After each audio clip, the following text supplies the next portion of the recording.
Cool, so how should we do this introduction? Hi guys, we're...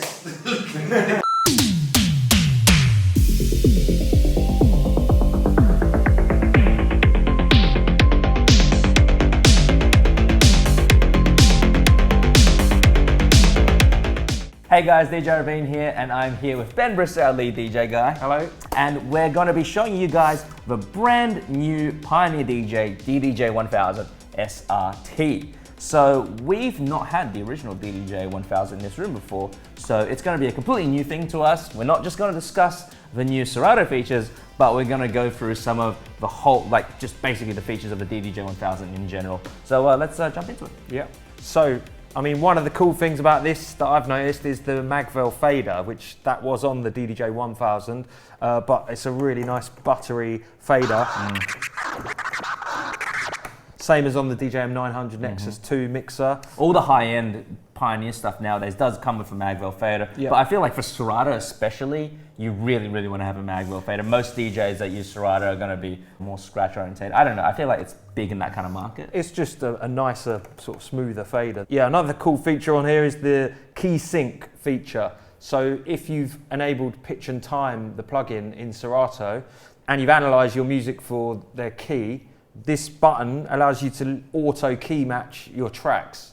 So it means literally if that's not in the same key or a complementary key to this track, and I press key sync, it will tune it to a complementary key to make all the mixing a lot more harmonic, and it's going to sound a lot better if it's in a complementary key. So yeah, and out of the box you actually do get the full Serato DJ Pro suite. Right. So you get the whole expansion packs, all of them. So you get pitch and time, all the premium effects, Serato video, sampler, all that cool stuff. The great thing about pitch and time, if you ask me, is that it just sounds amazing. By far the best master tempo out there. Yeah, it sounds really clean. Even when you've tuned something by quite a few semitones, you can't really tell that it's been pitched up or down, whereas some other bits of kit, it's kind of obvious. It starts to degrade the signal quite badly. It gets very digital. Yeah. Let's give this key sync a go. So these two tracks right now are absolutely not in key. One track is 4A, the other track is 1A. So if we play them together.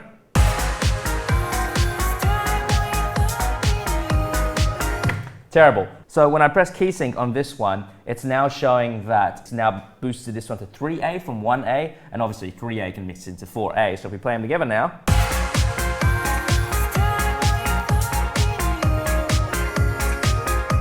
Better, definitely. Yeah, it's definitely better than it was before. Yeah. But the great thing I like about it is this is the track, I'm going to put the track up that we've just key synced.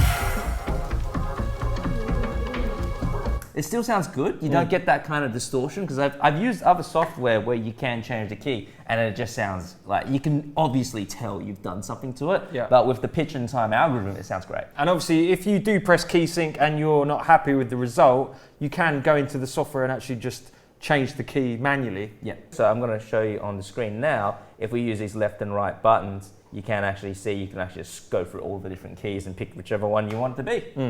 So another cool feature of this is the beat jump feature. So you've got two buttons here which allow you to jump in phrases or in bars while the track plays. Beat jump is obviously a feature on a lot of different bits of kit, but it's not often that you get it as an actual separate control on a bit of hardware. And this one was not on the DDJ-1000. No. And also you can change the amount of beat jump by holding shift and pressing these buttons, which increases the amount by which it will beat jump. So it means if you're playing a track and you press it, you can literally jump through the track in set numbers of beats or bars to either miss out sections or repeat sections. And you can make it shorter or longer. If we make it really short, it will jump like by one beat. Yeah. And we can make it even longer.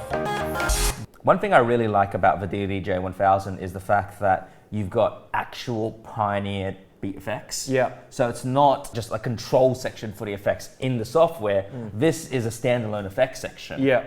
So if you're used to how a Pioneer mixer works, you're going to be very familiar with how these effects work, because they're not all named exactly the same as a 900 Nexus 2 mixer, but you've got stuff like Enigma Jet, which is a kind of phasing effect. But you've got some familiar ones such as Echo, Reverb, the Trans effect. Spiral. Yeah, and the timing of it is using the beat values as with all the hardware sort of Pioneer mixers.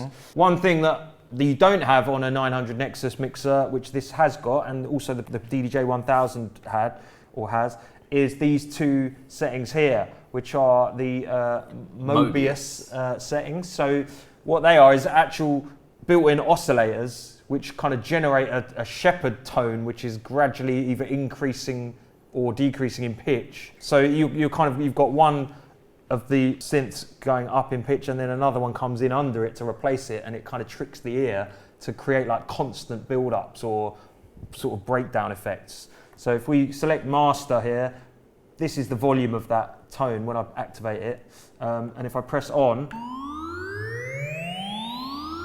you can hear that it's over 2 beats rising and it keeps going. But if we put it on a longer beat setting, you get a sort of never-ending riser effect, which can be cool for, you know, adding over a track to create a build-up. You can also, if you've assigned it to a channel, these insert effects will actually affect it. So you can filter it, you can chop it up with the fader.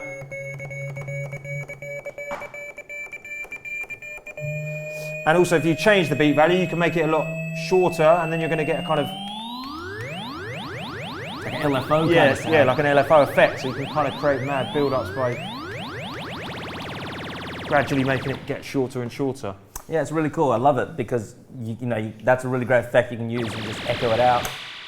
Yeah, it's really, really versatile, and then I'm just waiting for it to get overused. Yeah, that will be the problem. People doing it every other track and it getting a bit annoying. But it's quite a cool little feature to sort of add to a set occasionally. You've got the color effects as well, and they're all built in just like you would normally have on a DJM-900. So proper color, like you got noise. Another cool thing is you've got pitch, which is kind of cool because it's like changing the pitch inside Serato, but you're using a knob to do it. And the last time this was on a mixer, I think, was the DJM-800, and it had a harmonic thing. But it's been a while since I've seen this effect. Great if you're playing happy hardcore and you're trying to get that kind of vocal effect. That's great for me. Perfect.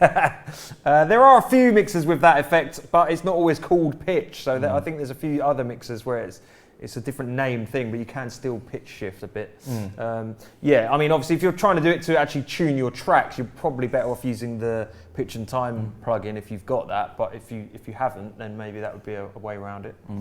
So with the mixer section here, the thing I love about this is it basically just feels like they've thrown in the DJM-900 or something like that in there, and that basically is what it is. In the back, you can see that all of the inputs are as you would expect in a normal Pioneer DJM mixer. They're very, very complete. You've got the 1/4 inch for the booth, you've got a Master 2 and a Master 1, the Master 1 being an XLR output, and then you've got all your phono line for channels 3 and 4, and 1 and 2 is line only, and all of them you can assign to the 2 separate USB inputs. So that means you can plug in 2 separate laptops and run 2 instances of Serato, and say you're doing a back-to-back set, you can be on channels 3 and 4, just flick the USB-B, and USB-A can be 1 and 2, and that can be your friend DJing right there. Yeah, and obviously it's got phono inputs, so it means you could plug analog turntables in, have those on 2 of your channels, and then your other 2 channels would be Serato channels, which is always good.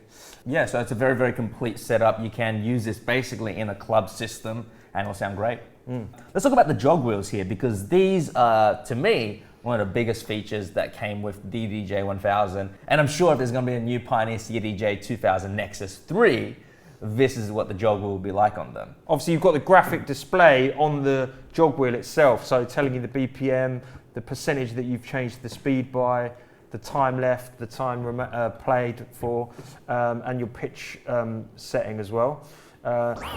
You've also got the kind of color representing different hot cues. So if you've set various hot cues on a track, as soon as you hit one, the kind of moving playhead changes color to represent the hot cue that you're on.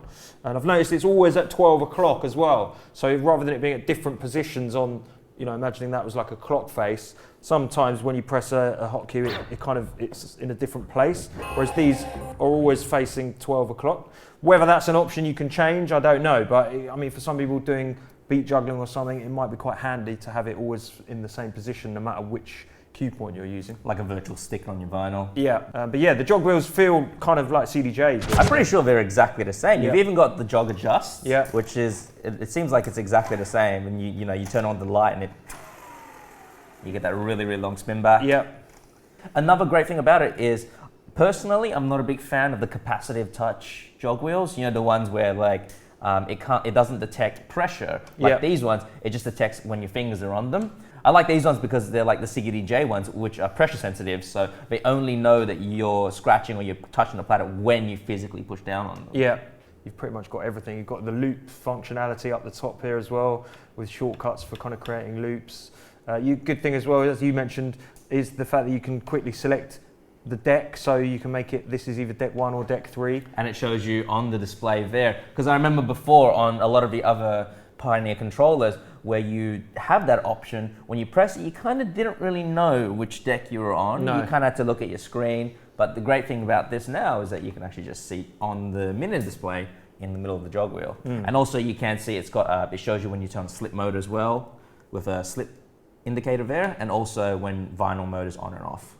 So one of the cool things about Serato is obviously the sampler function. Yep. And one of the things you can do on this is that you can apply effects directly to the sampler. So on this SP indicator there, just slide that knob over there, and then you can just apply any of your effects onto the sampler directly. Yeah, so for example here we've got like a trans effect assigned to the sample player, so without that, it's not putting that effect on. As soon as you activate it,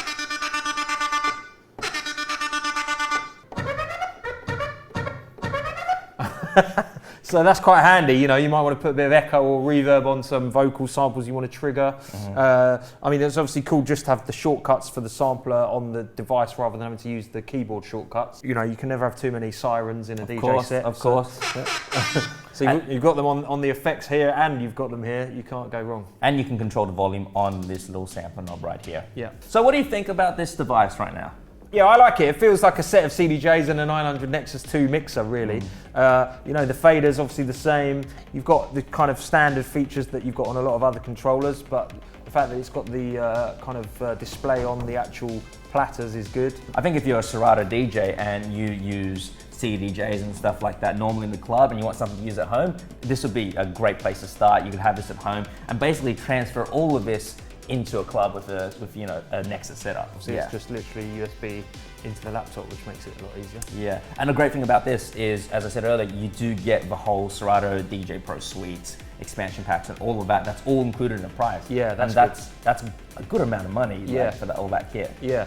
And obviously, the pitch and time plug-in is really useful to use. You know, I use that all the time, especially on acapellas and things like that when you're trying to create live sort of mashups. So to get that as part of it is a bonus, yeah. I think it's great. If you're a Serato DJ, for sure, this is something you should definitely look into, and you want to go for something that gives you full-size performance controls. And you've got 8 performance pads as well, and they're full-size pads. Also, you got all your stuff like roll, slicer, sampler as well, so you've got a lot of different controls for performance. Yeah. All right, everyone, hope you enjoyed that video. This is me, DJ Ravine and Ben Bristow, signing out. And that was the DDJ-1000SRT. Make sure you go and check out down there for the links to go and check out the product and all the associated content involved around it. There's going to be a lot of stuff. Today is launch day.